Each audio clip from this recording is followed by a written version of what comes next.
Hi, everybody. Sometimes you push the button. Welcome. Sometimes you push the button and nothing happens. Or there's like a big delay. And that's what happened this morning. So we were waving.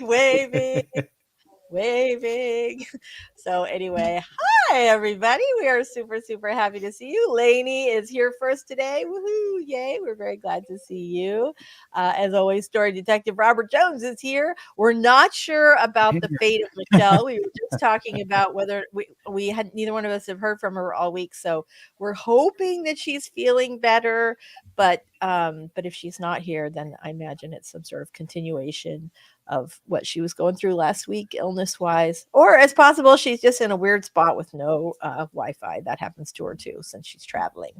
So Mary Putnam says, hi from Hollywood. Mary, do tell what exciting thing is happening to you today. Let us know in the chat. Hey, Elizabeth, we're super glad to see you today. Daisy's here. Hello. We're super glad to see you today.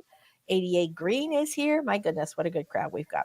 All right, before we get started, let's go ahead and do our introductions. Robert, tell us a little about you and your awesome channel. My channel is The Story Detective, where I take various forms of storytelling and put it under a Sherlockian microscope, break down the craft, and give it to the viewer to make your craft journey easier. Nice. It's got a number of different things from my time at Marvel, from writing, so there's a lot of comparison because everything has a correlation. True. And some of my older videos actually make that correlation. So some of them aren't as well done in the beginning, but the information is good. I think, the thing is, though, all of us have videos from the beginning of when we started the channel that are not like what we would do now. Although I will say one of my most popular, in fact, I think it might be my most popular video, was I think the first or second video that I put out, which is all about how to structure a self-help book. And, it's the production quality is okay because my darling and brilliant son edited it for me, but the camera work wasn't great. The lighting wasn't great. I mean, and that was all me. So anyway, and yet it continues to chug along. So good info in your videos, even the early ones. We should not be embarrassed about our starting points because we all have Georgie them. and I just kind of laugh about the first three videos. The first three they were about correlating like comic book sequential art to writing. And the sound and lighting quality wasn't great. We were just kind of testing it out. I didn't even have a tripod. Georgie was the living tripod standing there. She's just holding it up. I love that. I did have a tripod, but I think like everybody starts, I just started with my phone. So, and I have, I sit in front of a window, so the lighting is always wonky. There are videos early on where I have like little speckles all over my face because I was trying to film in the afternoon, and the water, like the sun comes really strong off the water because I'm on the west coast of Florida. And even if I closed my blinds, I couldn't get rid of the speckles. So yes, there's that. Let's say hi to the rest of our friends. Oh, did I introduce myself? Hi, if you don't already know me, I'm Lisa Daly, and on my channel we talk about how to write a book you're super proud of and get it published. Let's talk to our friends in the chat, and then we're going to do our quick warm up. We do not know what's happened to Michelle. Hopefully she's feeling better, and she just has bad Wi-Fi today. Hello, Devin. Super glad to see you today. Mary says, taking hubby for heart surgery in a Hollywood hospital. Think happy, healthy thoughts for us. Oh my gosh, I was wondering about that. I hope he's okay. Send him love for all of us. Oh my gosh. All right, we're gonna positivity stream. Exactly. We're all sending Dave Putnam, a fellow author, good vibes. Here we go. Yes. All right, we got you, Dave. All right. Very nice. Maz is here. Very nice to see you. We are super, super glad you are here today. All right, let's talk about our first little 5-minute sprint. We're going to do a little warm up. You can get your document open, get your big vat of caffeine. Oh my gosh, you guys, I am back on Coca-Cola, my nemesis. After the lack of sleep for when the baby visited for 2 months, I got back on it, and it took it. I have it's bad. It's bad with me. I have to get off. It's so bad for you, but I love it. Okay. So that's what I'm going to be doing. We're going to go ahead and get our documents open. We're going to put 5 minutes up on the clock. We're going to get ourselves a drink, open up, and get ready to sprint in just a little bit. And I'll give you a Coke alternative when we come back. Ooh, I'm always Something happy. to try. I'm always happy for that. I typically do well if I first replace it with like something with caffeine. So I typically go to iced green tea, like I have an iced green tea with mango that I like. And sometimes I have to go to like a bubble alternative. So I'll do like a Pellegrino or a Perrier with lime to get my like bubble fix.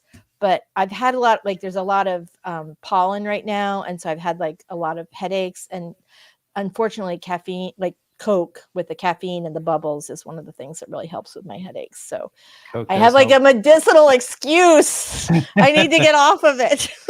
Okay. Look at me. You hear me resisting? You're like, oh, I've got an alternative. I'm like, no. Okay. All right, everybody, let's do our first 5-minute warm-up sprint. Drop us a line in the chat. Tell us what you're going to be working on today. Here we go. Starting in 3, 2,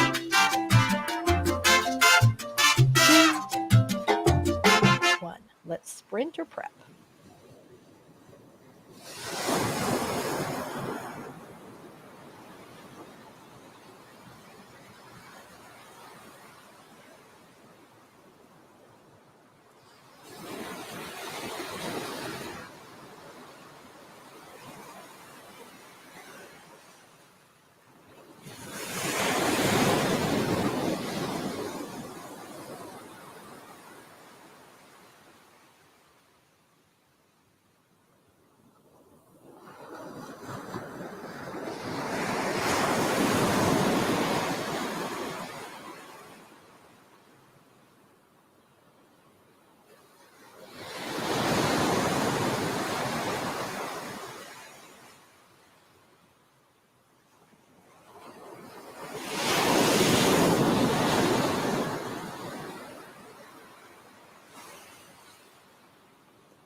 guys.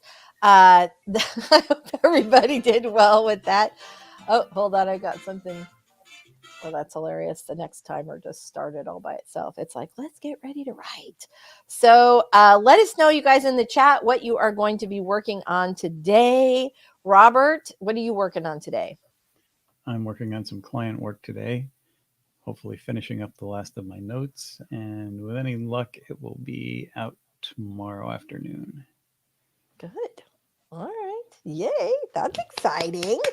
I am also working on some client work today. I have a client who is submitting his book to, wants to do a submission to Tribe Publishers. So I'm doing a book proposal for him, which is kind of fun. I haven't done one of those for a while.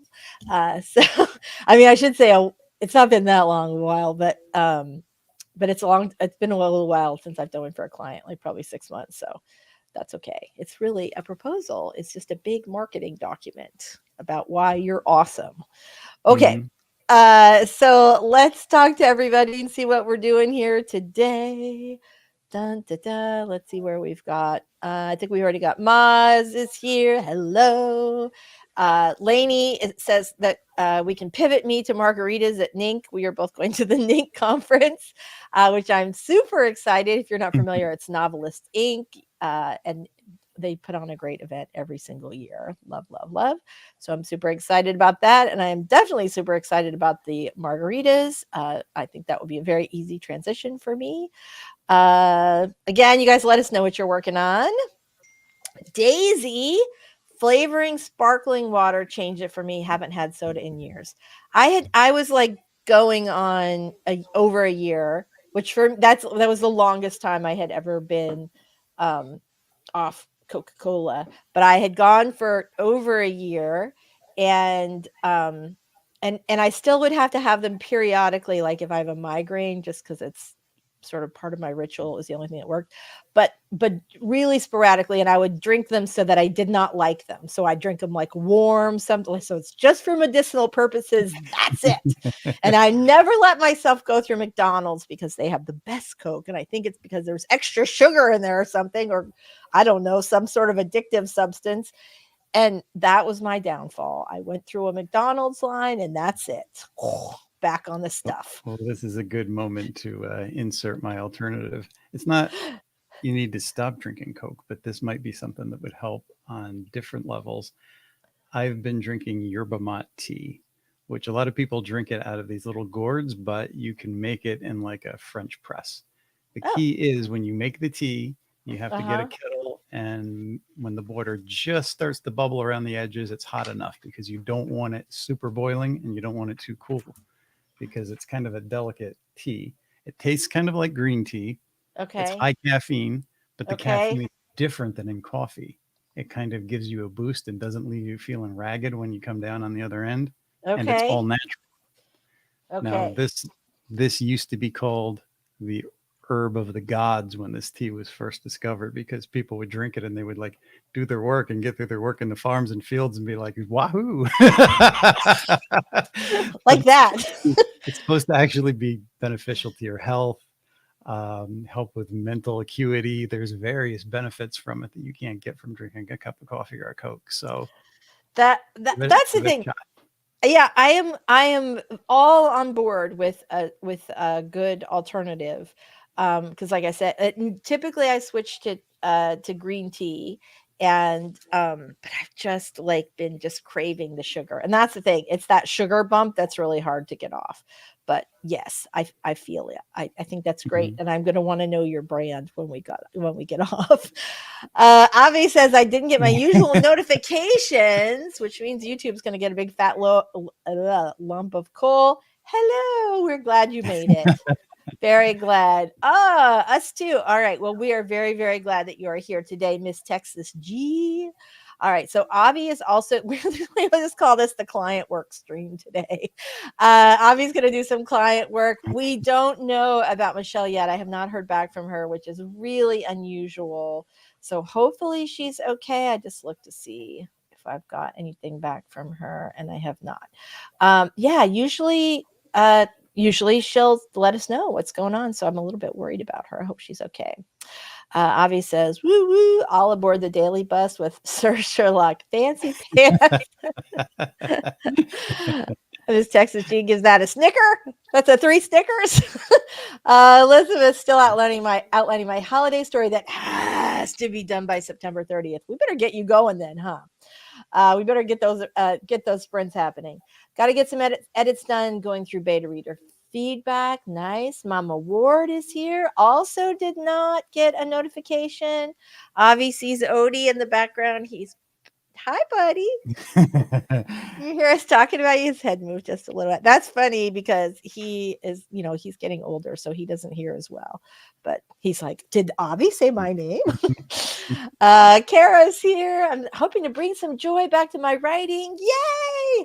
I'm working on a new speculative fantasy piece set in Botswana in 1899. Love that. Fantastic. I'm all for bringing back the joy. I know, right? I'm feeling that. Lainey is finishing a critique read for an author friend while she reads my draft. That's really nice. Yes. I know it. The thing is, logically, I know all the reasons why it's terrible for me. And like I said, why I actively worked for a lot of my adult life to get off this stuff. And I was very successful for a long time. It was only the sleep deprivation and stress of having a baby, an unexpected baby hanging around for 2 months, even though said baby was adorable with cheeks. But yeah, that threw me off thing. Yes, see, it does help. Like there is something to the bubbles. There's something satisfying about that. And I actually tried to also wean myself off the bubbles, but it's way easier to get yourself off Perrier than it is to get yourself off Coca-Cola. I'll tell you that for a minute. Well, the Coke syrup does help with things like headache and upset stomach. There is some value to that. I used to drink a lot of Coke too. Yeah. And I still have, Coke that I drink, but I kind of space them out a little. Yeah, I feel that. Ooh, we have a good question. So let's do this. 88 Green, I think this is a fantastic question, and I want us to give it some time. So what we're going to do is do our very first sprint, and then when we come back from the sprint, we are going to answer your question because I think it's a really good one. All right, let's go ahead and get 20 minutes up on the screen. There we go. All right, everybody. So stretch those little writing fingers, move your shoulders around, do a happy dance, and let's get ready to write like the wind. Here we go. Starting in 3.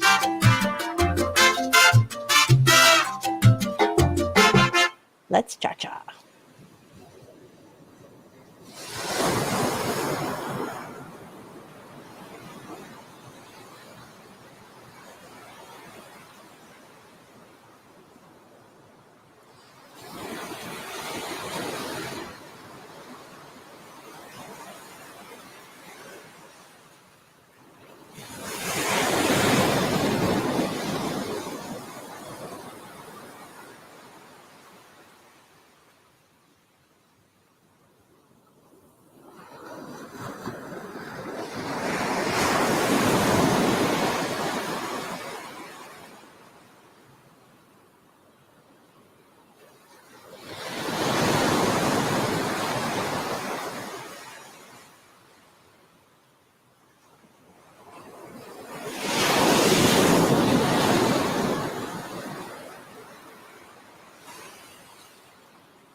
You're muted. I know. I just started. I'm like, whoo, let's see what's going on. Yeah, I know. I can only push so many buttons before my brain's like, yep, we're all set. Okay. So I was saying earlier, I was trying to remember if I took my brain vitamins and my happy vitamins during the 5-minute sprint and contemplating reviewing. I think clearly that I did not. So, yeah, anyway. Okay, so let's see what we got. The dawdling writer is here. Yay, we are super, super glad to see you today. Very nice. We had a great question. Maz says, I don't think this was not the question I was talking about, but it's also an excellent question. I don't think we have corn syrup much in the UK. Is it really sweet? So, yeah, it's a cheaper form of like sweetener that is terrible for you, promotes obesity, and is used in pretty much everything in the food supply in the United States. Yeah.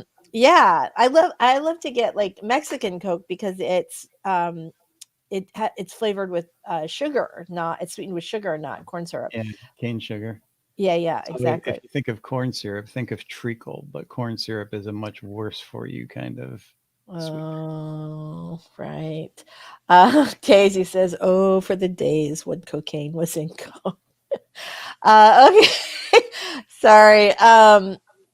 Okay, hold on one second. Oh, we've got a lot here. 88 Green asked a great question we were going to answer. And it looks like we've got some folks who have started to answer. Mama Word in particular had a great answer. So the question was, if a story is contemporary, is it okay to place your story in a fictional small town? Or should you try to place it in a real town, even if some buildings are fictional? You can do whatever you want. Mm-hmm. I have done both. I set my middle grade book, which was contemporary, in a made up town of Miracle, Ohio. Almost all of my, or not all, almost all of my rom coms are set in either Sarasota, or my hockey romances are set in St. Pete. But in my Sarasota books, there are made up locations. Like there are lots of real locations, but there are also like people have dates in restaurants that closed 15 years ago. Mm-hmm. So it's perfectly fine. Or one of my characters in Single Minded is a chef, and he's opening a new restaurant in a spot that I always thought would be great. It's like a floating restaurant on the bay, and it does not exist. Nothing like it exists. But I go, oh, that's what I would like. So I created that. But Sarasota and Siesta Key, very real places. So the answer is yes. Yeah. I also have a book that I've drafted and need to get back to, but it's set in a town that's real. And I'm not sure if I'm going to keep the real name, but it's a composite of that town and some backwoods surrounding towns that look like little Stephen King villages. But I want to kind of incorporate everything into one town so the character is not traveling all around. I I don't know why, but this reminded me. So, have any of you seen it's like an internet show, but there's actually a streaming platform. The show is called Game Changers. It's it's so I cannot remember the name of the app, but anyway, it was created by the people who used to be College Humor, and the host's name is Sam Reich. Anyway, it's a game show. The show's called Game Changer, and the premise of the show is that it changes every week. So if you're a guest on Game Changer, it's not going to be the same show it was the week before or the week before that. You don't find out until the day, like right then, what the game is. And they had this like musical game where they had to create a musical on the spot. And it was, I can't remember the name of the town, but it was basically a mountain town by the sea, where they had to like incorporate all these different things. I can't remember what it was called. I'm sorry. It reminded me of this. And now I've gone off on a terrible rant. So apparently I need more caffeine. I thought this was a really good little piece of advice. Mama Ward says most contemporary stories are set in fake towns because towns change, or if you don't live there, then people will pick at the missed details. Yeah. There certainly is some truth to that. Although I always just say in the author's note, that I love the town and this is why I write about it, but that, sometimes things change. I shouldn't say always. I have done that in some books. Kara says, not much of a soda drinker. Cole has given me intense abdominal cramps. I prefer tea or coffee with cream to soda. I wish I preferred anything. I wish I preferred battery acid to soda, but I don't. Mama Ward says, if you're using a giant famous city like New York, Paris, or London, then Google Earth Street View is your friend. That's true. You can literally look online and see what the street looks like, or pick up details that you might not otherwise, if you're I do find, though, if you're writing about a place like Paris, that it is in fact helpful to go there, but tax deductible because you're going for a book. All right. Sorry. Well, I lived in the town that I'm basing mine on, so I know it well, and it is a hellmouth for sure. But Yeah. Go ahead. It's a hell now. Yeah, at the same time, if I can, it does have little suburbs. So if I can kind of collect those other smaller towns and make them little suburbs right around it, I think I can condense everything. Yeah. It won't be exact, but it'll be pretty close. And I know those towns pretty well also. Yeah. I think too, sometimes people locally get enthusiastic when their town is depicted in a book, unless you're doing it in a way that's really negative.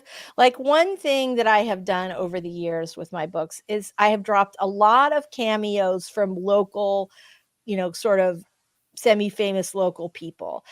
We have a spectacularly awesome drag queen in town who's done drag queen bingo for years, and she played a nice little cameo in Single Minded. Her name is Beneva Fruitville, which is the greatest drag queen name ever, but also it's two main streets in Sarasota, Beneva and Fruitville. So the fact that her name is Beneva Fruitville could not make her any more Sarasota. But it's nice. Generally, those folks I always ask them, hey, is it okay? I have a little mention, and they're usually really happy with it. And there's something about that. But maybe because Sarasota is kind of a small to mid-sized town.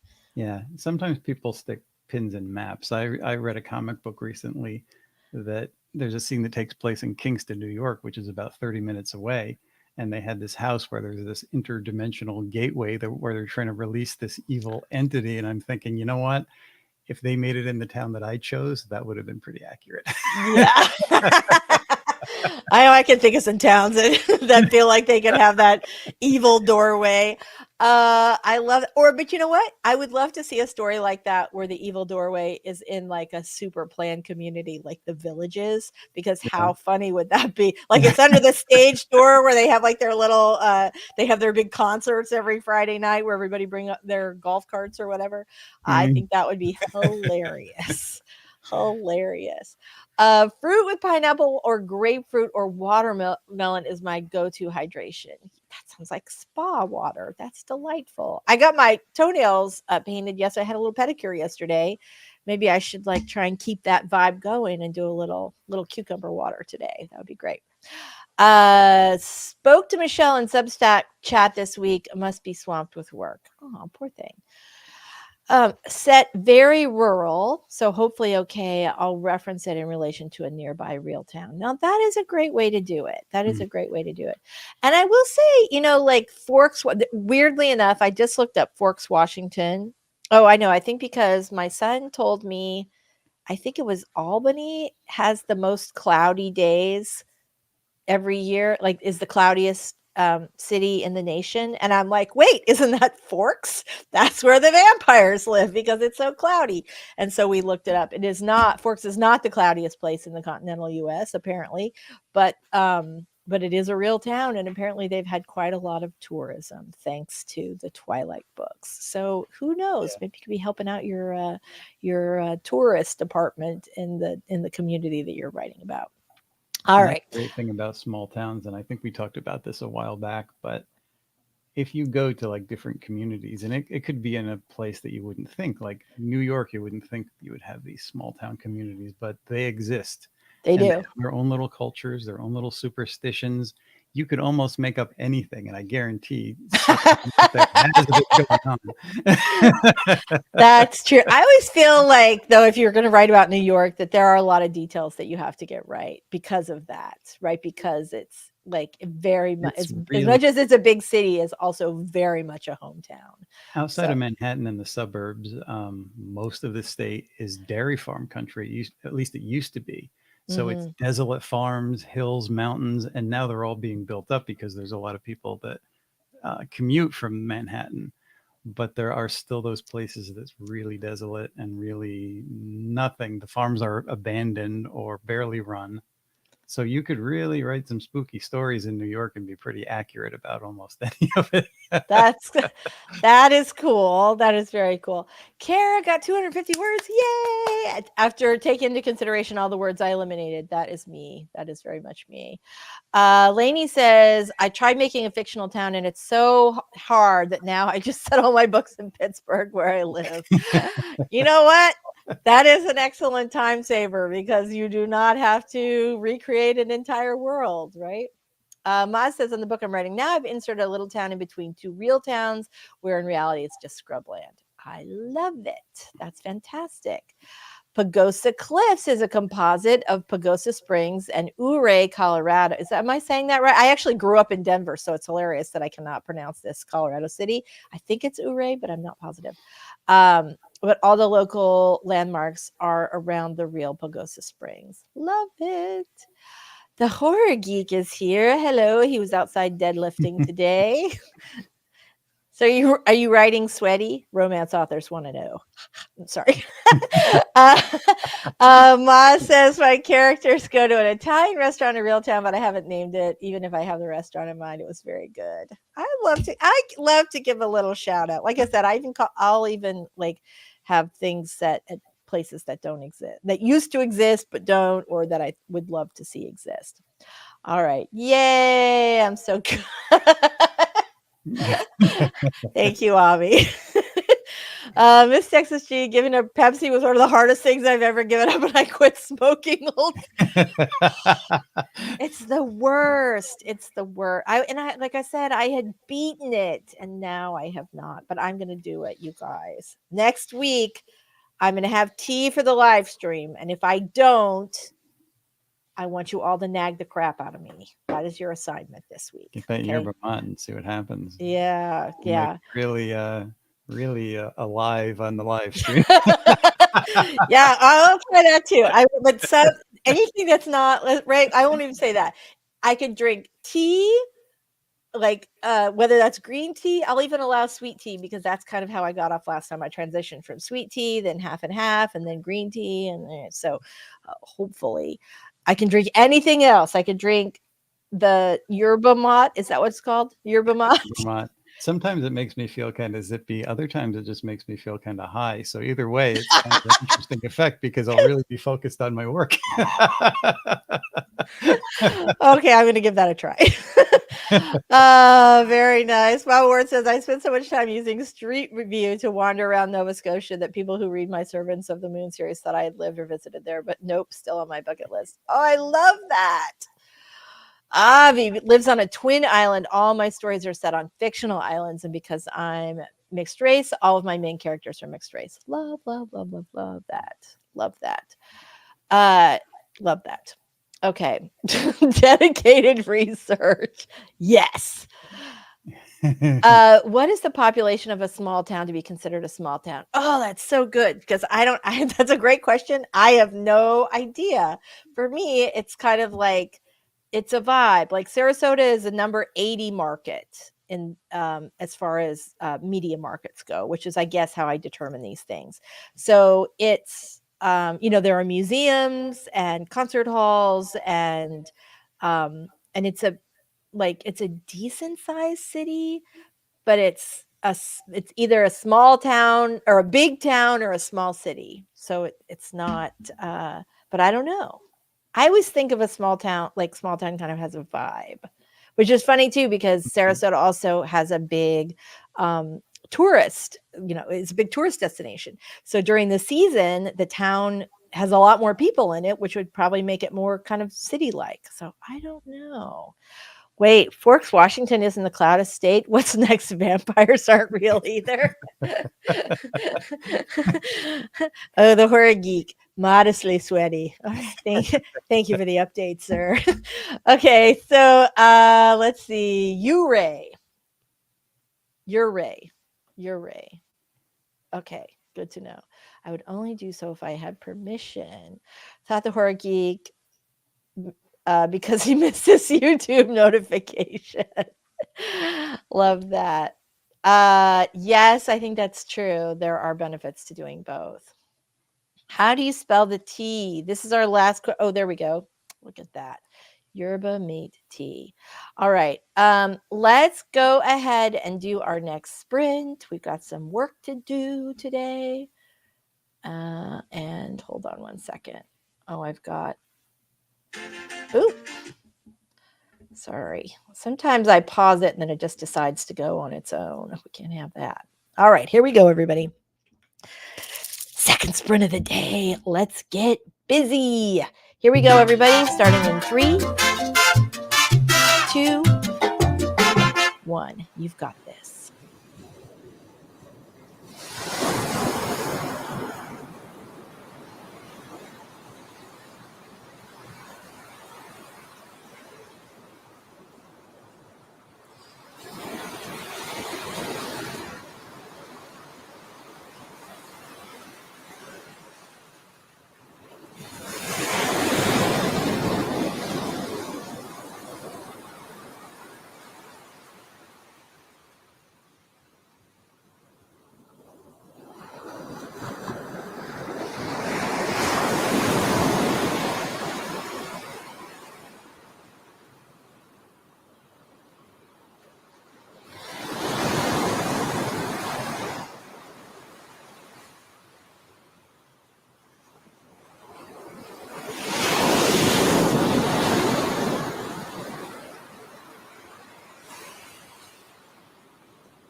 All right, we are back. Let me just go ahead and reset this timer real quick before we go any further. Oh, so how did everybody do on that last sprint? I did well. Yeah, good. Nearly finished with my notes. Yay! That's fantastic. All right, let's get rid of this banner. It does not want to go away. All right, here we go. Okay, so back to the comments. We had a big discussion about whether or not your city versus small town. I'm sure that there is somewhere like a thing, right? Less than 5K population, surrounding area can bump it up to 10K. I'm sure there's a real thing. For me, I always think of it as kind of a feeling though. And you're right, like in literature or in Hallmark movies, a small town is always a place with like one main street and a country club and maybe depends on the town.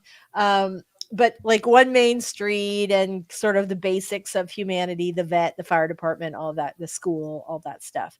Sarasota is obviously a lot bigger. Not obviously, I guess, but Sarasota is definitely a lot bigger. It's probably a small city. It feels like a small town to me because everybody's in everybody's business and it feels very much like a community. But part of that is that we've been really, really super involved with the school there where both my kids went, and it's second through 12th grade. So you're there for a really long time. And so that kind of feels like a little small town in itself. Avi says, I thought a small town had one traffic light, one church, one convenience store, and everybody knew everybody's business, right?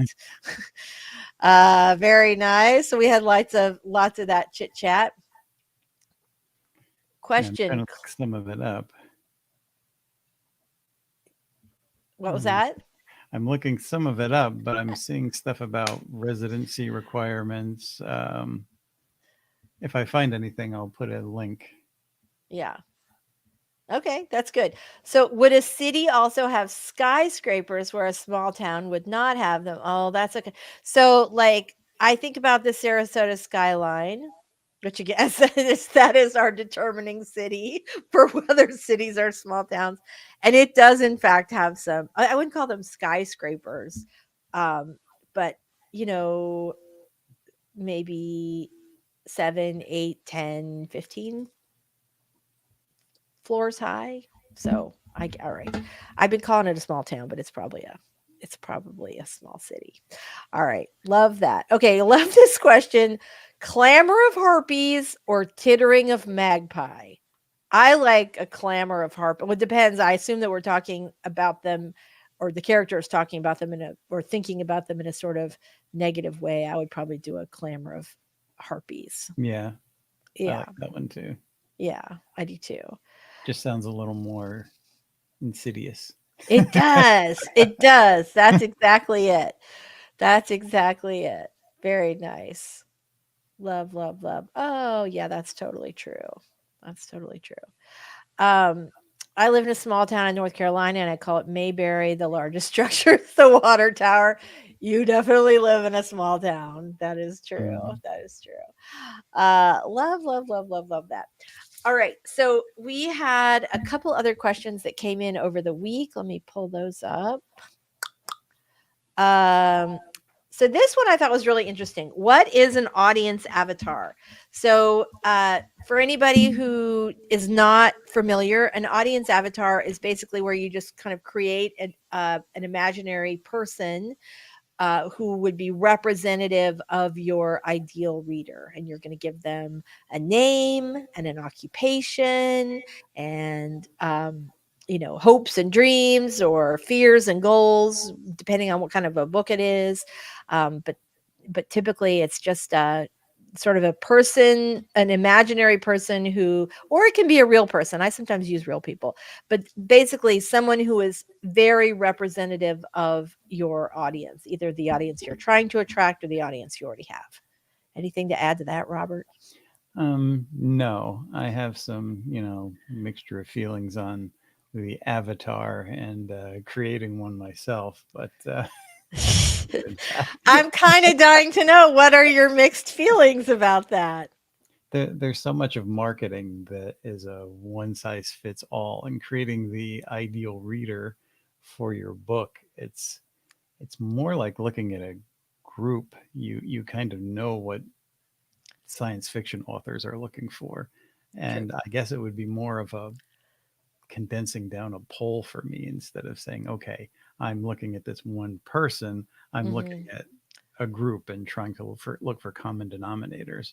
Then maybe I could fit that one person out of that.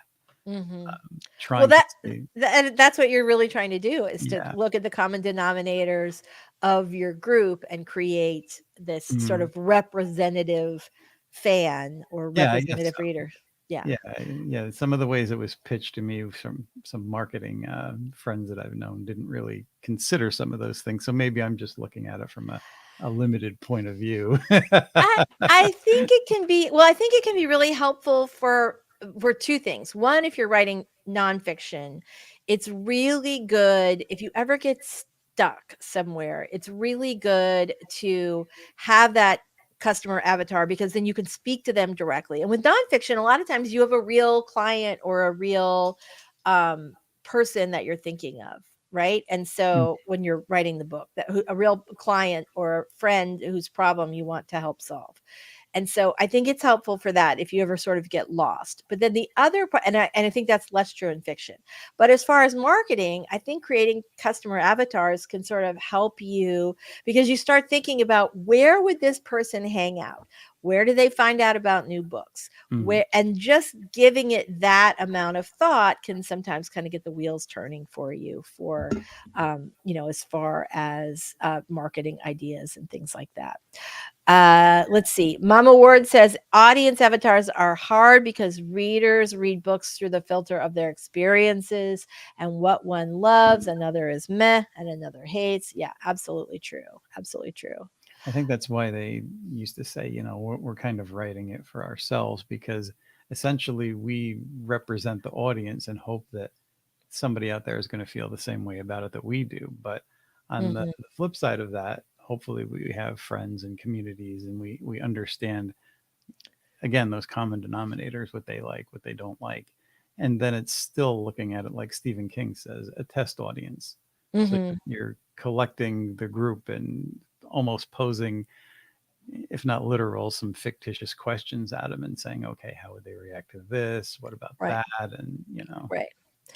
For me, it really does help to think about who I'm writing for. And that does not mean that your avatar is going to encompass every single fan that you have or every type that you have. But you certainly start to see patterns when you've been writing for a Mhm. while. And it's kind of important to think about what, you know, what those what those patterns are showing you and how you can use them to elevate your Yes. writing career. Miss Texas G has a great question. Can the main character in a cozy mystery have a lot of siblings as part of the story, or is 6 kids too many? I think you can have 6 kids. I think you probably want to have maybe like one or two, like you can have six as sort of the brood that's kind of back in the story and kind of bring forward some of the character, like some of the siblings, to sort of show the closeness or the squabbles between the family, so that you're not head hop. Like, you don't have to show every sibling in equal measure. You could have one or two of them sort of represent the six. But yeah, I think that's no problem at all. You know who does a really good job of sort of bringing some characters forward and then bringing them back and other characters forward is Janet Ivanovich does a really nice job in the Stephanie Plum. Like, there's so many characters, but no book is about all 47 people, right? Sometimes you're focused on grandma. Sometimes you're more focused on the cop. I can't think of Morelli, I think his name is. Mhm. Sometimes you're more focused on, somebody else. So, yeah. So yes, I think you can totally do it, especially if it works for the story. But you can sort of make some of the siblings cardboard cutouts in the back. That's what I'm trying to say. But Yeah. that is a great question. Yeah. Great. And for me too, it's coming from like comic book science fiction guys. And I know from the internet groups and from book signings, there's a large contingent that you really need to seal your story in a well-researched, encapsulated world, because you come up with something about time travel, and it's like, so and so said in book 6, issue 59 or 156, there's this and there's that, and it's like they've got everything.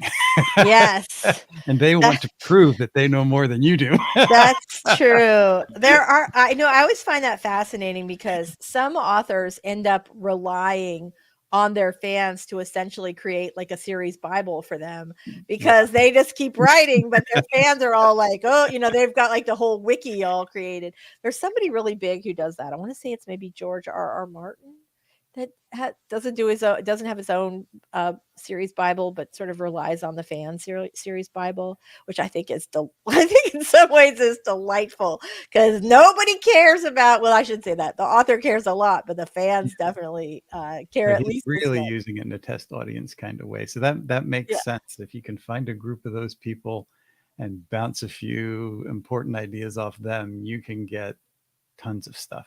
Or you yeah, can get where you can at least look up things for your research and things that you might be missing. yeah, yeah. Absolutely true. Oh yeah, for sure. For sure. There is definitely a Harry Potter wiki, and like, man, they just catch every single detail for sure. Mama Word has a really great point here. It gives you the opportunity to have a story for each. That's right. If this ends up being a series, then you can bring different as I talked about before, you can bring different siblings forward. It's always good when your readers get really connected to a character and they're like, this character needs a story next. Like, that's great when you have all those siblings. There are plenty of authors who are selling tons of books based on family series. So I think you could do all kinds of stuff like that. All kinds. All right, let's do another sprint. Let's see what we've got here. Let me get rid of this big comment. Can I do it? Maybe, maybe not. All right, there it is. Okay. Here we go. Let's do this is going to be our last 20-minute sprint. So we're going to make this one count, everybody. Getting started in 3, 2, 1. Let's sprint.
Well, that was super effective. That 20 minutes went by like so fast. Oh my gosh, that was super quick. So, how'd everybody do on that last sprint? Let us know in the chat. I did great. I like worked through the whole thing and had no idea that the time was up. So that is absolutely fantastic. I'm super happy about that. Again, let us know, you guys, in the chat how you did on this one. So we have a couple more questions to answer.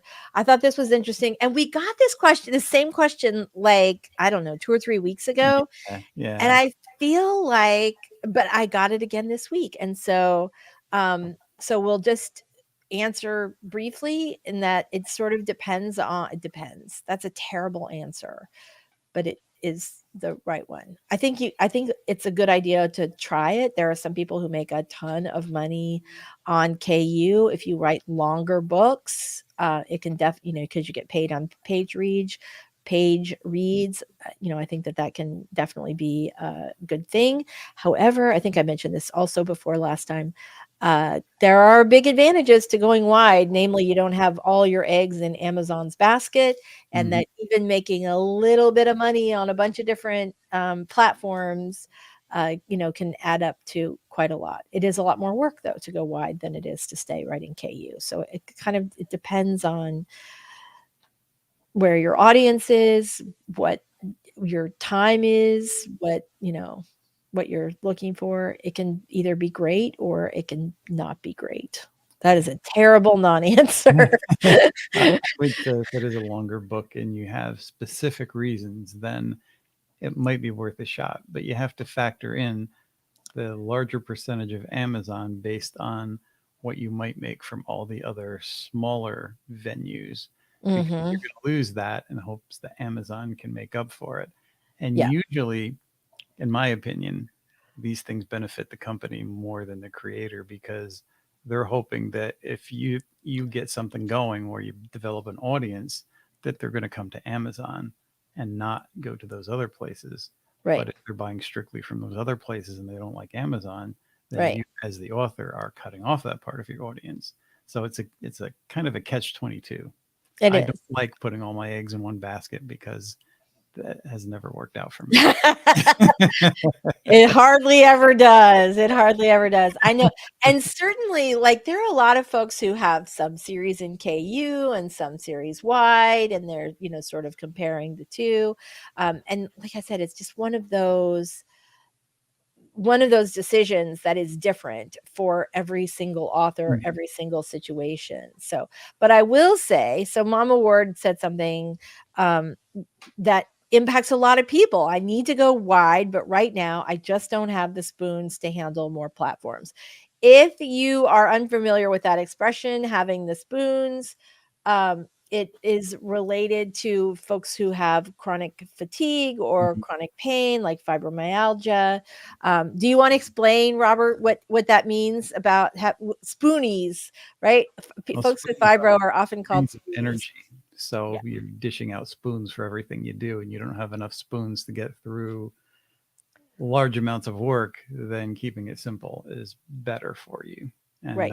I completely understand that. Yeah. I think there has been a great spoon shortage in in the world lately, and sometimes that's it. You just need that. And the other thing is almost every like I shouldn't say almost everybody, a lot of people um, have Amazon Kindle Unlimited, and it enable like a lot of heavy readers have that, and it enables them to read a lot more books than they could maybe afford if they didn't otherwise. So it really depends on your market, but absolutely, it's easier to just go exclusive with Amazon. Ma says spell slots. I don't know what that means, but it sounds magical. Sounds really magical. All right, great question from you guys. I appreciate it. Did we celebrate this? Yay, Kara! Nice job. Yay, Mama Ward. Very nice job. Super proud of you guys. As always, thank you so much for being here.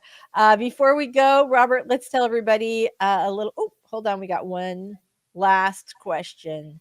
Hi, I was wondering, what are some of your best tips personally for each of you when it comes to writing? Do you want to start with that, Robert? There's a lot of tips for writing. I would say experiment, because when you experiment with the different techniques, different, break up the monotony, find out what works for you. Because if you're going to make a career out of this, you need to keep it interesting for yourself. So I'm always trying different things because I already had a career that I needed to keep it interesting for myself, because beyond that is complacency and then death. So experimenting and keeping it fresh is the best thing. Experiment or death, according Yeah. to Robert. I'm gonna get that put on a T-shirt right away. Um, love that. I think that's really good advice. My sort of practical advice is make sure that you're read. I don't know where you are in your reading or in your writing journey. So if there's anything in particular you have questions about, definitely drop a question about that. But just as far as general tips, one, it's always really important to know what, if we're talking about writing fiction, what the end of the story is going to be. For me personally, I like to do a little bit of an outline, or Mhm. just even scene cards. So nothing, if you're more of a pantser, nothing that's going to thwart your enjoyment of discovery within the scene, but also so you have some idea of where you are going. Because I feel like for first time authors or beginning authors, a lot of times we have a problem called the soggy middle, which is like you get all excited, you start writing like gangbusters, but you're not quite sure where it's going to go. And the book just sort of meanders around until you get to the end. And a Mm. lot of times you'll lose readers, editors, agents right there. So if you know where the story is going and drive towards that with every single scene, you're going to have a book that has a lot better pacing and is more unput downable, which is, Yes. I that's also have a second tip, and that's read and watch everything that you possibly can. That was some of the early advice, and I didn't understand it because some people will say read everything in your genre, stick with your genre. Mm-hmm. The world will do its best to pigeonhole you. Don't do it for them. The more that you read and the more that you know, the more that you know, and the less chance of being pigeonholed. Because Yeah, other genres, other venues of storytelling have solutions that the one genre doesn't have. And if yeah, you stick with that, you're only going to limit yourself. right. Yeah, that's absolutely true. Absolutely true. You guys are all, Kara, this is a really, really good point. And I think just in general, I feel like for me at least, I feel like a lot of us are sort of experiencing burnout, or that time that comes right before burnout, and trying to kind of take care of ourselves a little bit. And I think that's really important. It's smarter to go, Kindle Unlimited exclusive for this year or a couple years until you can sort of clear some of the stuff that's on your plate. There's so many ways to make a success of this. And I know people Mhm. pulling in $1 million a year who are Kindle Unlimited. So don't let anybody tell you that you have to do it one way or you have to do it this other way, because there are Yes. lots of folks doing it their own way who are making it work. So Yeah. Go with your gut is always the first best advice, because, you got to follow your instincts, because usually it's leading you in the right direction. And if not, it's leading you to something that you'll learn from. So either way. either way. Well, that sounds like an awesome place to end. Thank you guys all so much for being here. Before we go, Robert, tell us a little about you and your awesome channel. My awesome channel is The Story Detective, where I take various forms of storytelling, as we just discussed, and put them under a Sherlockian microscope and break down the craft to give you a better chance at success. Very, very nice. And I'm Lisa Daly. I'm a traditionally and indie published author of both nonfiction and romantic comedies. And on my channel, we talk about how to write a book you're super proud of and get it published. So thanks so much for being here, everybody. We love you. You stay safe and blessed as well. And we will see you next week. Bye, everybody. Keep those keyboards clacking.